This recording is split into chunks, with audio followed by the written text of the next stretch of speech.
Hey y'all, I'm going to try something new this time, which is to make a video that is part game design theory and part devlog. I'd love to hear what people think. This one will be more theory. I'm designing a game that I'm currently calling the Wizard Game. It's going to be a miniatures agnostic wargame. Each player will control a wizard and a band of minions. My hook is that the game leans into input randomness, including a unique combat system that doesn't use dice. More on that in a future video. But another goal is to cut down on the runaway winner effect. So, what is the runaway winner effect? Well, it means that once a player gets a moderate lead, then it becomes basically impossible for other players to catch up. Think Monopoly.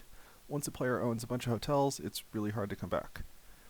Runaway winners create a bunch of outcomes that are usually not good design goals. They mean fewer close games, fewer come from behind victories, and the games get decided more in early turns.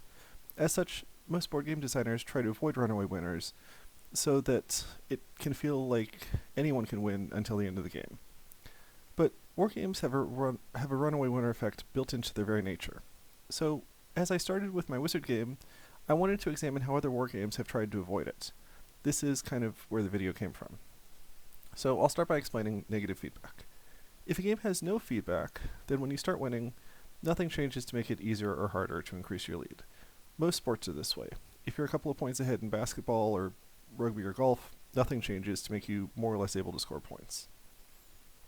Positive feedback is where, if you're winning, the game helps you win more. This is what causes runaway winners. One game with positive feedback is dodgeball. In that game, every time you hit your opponent with a ball, that opponent sits down, and a team wins if all of their opponents are out. This means the more ahead you are, the more you outnumber your opponent, and this creates a vicious cycle, where when you're winning, it's easier for you to get farther ahead. So, there are two kinds of games that have positive feedback woven into their very fabric: engine builders and wargames. One of my favorite engine builders is Wingspan. In that game, you use food to get birds, which get you more food, which get you more birds, and so on. In wargame, it's like dodgeball. You kill your enemies, which means you outnumber them, which helps you kill more of them, and so on. But losing in a wargame feels so much worse than losing in an engine builder, and I think there are two reasons for this. The first reason is gaining versus losing. In an engine builder, everyone keeps getting better and better, even if you're losing. So you still get that positive feeling. In a wargame, losing means your troops are dying faster and faster, which feels bad. The second difference is that in many engine builders, there are few interactions. In Wingspan, for example, I often concentrate on my own board and then count points at the end. In a wargame, it's obvious when you're losing. And it's not that I'm against landslide victories. I like it when they happen sometimes. It's just that I don't like losing on turn 1 with no hope of coming back, but then still having an hour left to play. So what do we do about this? How have other wargames specifically attacked this problem? Well, it really helped me to write out the exact problem. The problem is that when you lose troops in a wargame, it brings your opponent closer to victory, and it also reduces your actions and attacks. And this can lead to a situation where the winner gets decided early in the game. So with that, we can attack these points one by one. First, you can cross off this first point, and make the game not about killing enemies, but about some other victory condition. I think it's telling that way back when I started playing Warhammer 40k, most of your victory points came from killing enemies. But in later editions, it became more and more about capturing objectives. So there are two games I want to highlight that do this. One that does it well, and one that does it masterfully. The game that does it well is War Machine, a game about a wizard leading a band of characters. Interesting concept.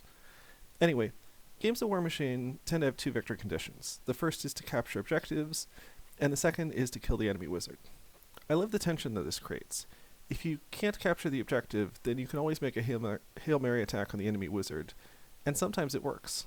This makes victories feel tenuous until the end, and always gives the losing player a chance. The game that does this masterfully is Frostgrave, a game about a wizard leading a band of mercenaries. Neat idea. Anyway, in that game, you win by grabbing loot and running away with it. If a character picks up loot, it compromises their ability to fight, and if they actually carry it off the board, then they're out of the fight. But it also means you got the loot. This is a brilliant idea, because the more loot you have, the fewer dudes you have to fight, which makes it harder to grab more loot. This is an idea I'll come back to later called negative feedback, and it's built into the very win condition. So the first solution to this runaway winner problem is to make winning the game orthogonal to killing opponents. And I found that this is something you can look for in playtesting. You have it if in some fraction of your games, the army that loses more troops still wins. So the second solution to the runaway winner problem is to cross off that second point. So losing troops doesn't reduce your actions. Basically, you make it that your number of attacks doesn't depend on the number of characters you have, so that the losing player can still fight back just as hard. My favorite example of this is Hero Escape. There, every player gets 3 actions each turn, but you can activate the same squad multiple times without penalty. That means if you had 3 units and lost 2, your last unit is still activating 3 times per turn, so there's no loss of attack power. This wouldn't make sense in every game, but it can work if there's a thematic reason for it.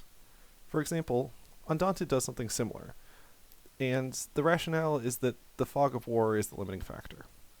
Another way to disconnect unit loss from action loss is to build reinforcements into the game. A game that does this well is Summoner Wars, a game about a wizard leading a band of characters. Cool theme. Anyway, in that game, both players summon new monsters every few turns.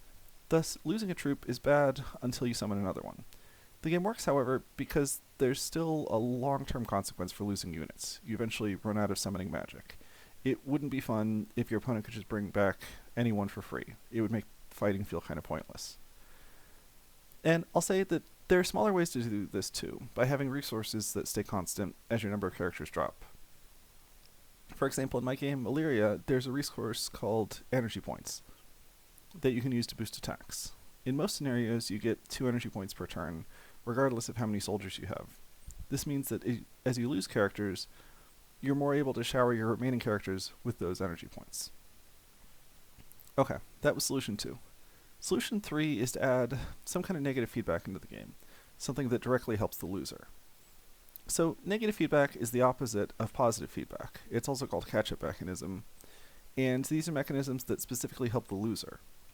We could turn dodgeball into a negative feedback game if when you hit an opponent, you get to sit down instead of them having to sit down, and your team wins when all of your players are sitting. Now, the farther you are ahead, the fewer players you have, which makes it easier for your opponent to catch up. This is similar to how pool works, actually. Negative feedback is an industry standard in board game design these days, but I rarely see it in wargames, so I had trouble finding examples. One example I could find was Blood Rage. Battles in that game are decided by each player counting the number of characters they have in an area, and then adding the value of a secret card. If you win, your soldiers live, but you need to discard your card, which was potentially really good. If you lose, you get to keep your card. This is kind of a consolation prize, that even though you lost, you can still keep your awesome card. Thus, it helps the loser and hurts the winner. Another example is Ravaged Star, which last I checked was still in development. In this game, units activate by drawing tokens from a bag. As part of this, both teams have a boost token, which allows them to do a super action.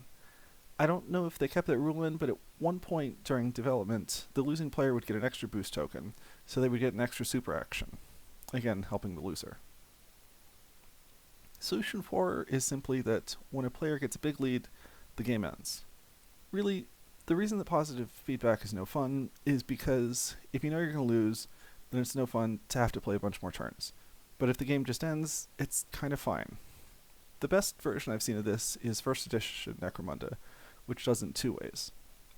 First, they have a quick loss condition. Once your party's taken 25% casualties, then every turn there's a chance your party retreats. So generally, once you've lost two characters, your turns are numbered, and it's hard to last long enough for the positive feedback to really kick in. Second, Necromunda allows you to voluntarily retreat, and has permanent consequences for characters dying. It's built as a campaign system where you play with the same party for game after game. This means that if a character goes down in a fight, they sometimes die or get a permanent injury. This encourages players to retreat when it seems hopeless, rather than fight on. So, in summary, Runaway winners are rare in modern board games, but built into the fabric of wargames.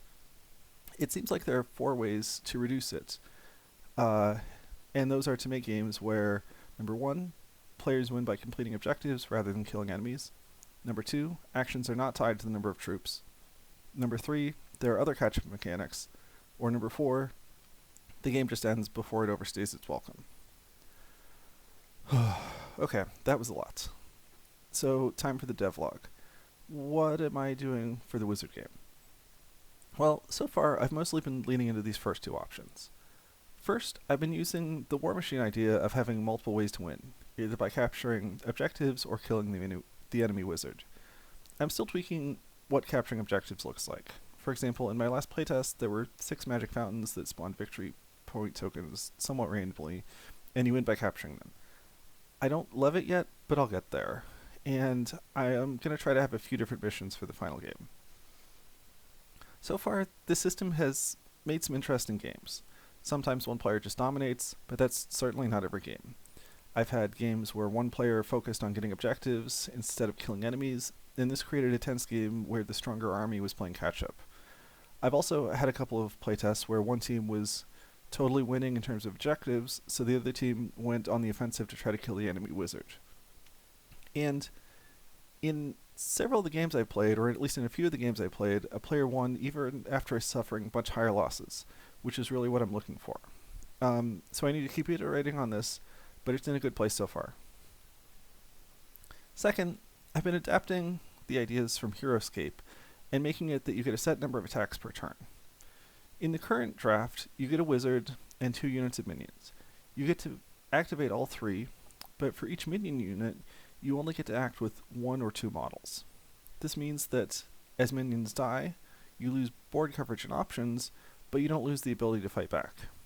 And this has had an interesting side effect, which is that you need to carefully decide which actions to use. So for example, if you have 4 sprites, you could only attack with 2 of them, so which 2 do you pick? Do you concentrate on winning a specific fight, or do you spread your attacks across the board? And in terms of option 3, I haven't built any explicit catch-up mechanics yet. There are a couple I'm thinking about, so maybe someday.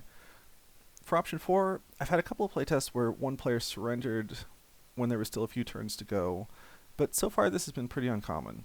Usually the multiple ways of winning has meant that games feel tense until the last turn. So I think this means I'm doing okay on this front. And that's where I am right now. I'm also realizing that it's quite popular to have a game where the theme is a wizard and their minions fighting other wizards and their minions. Hopefully this means it's a good theme. Yeah, anyway, thank you so much for watching, and happy game designing.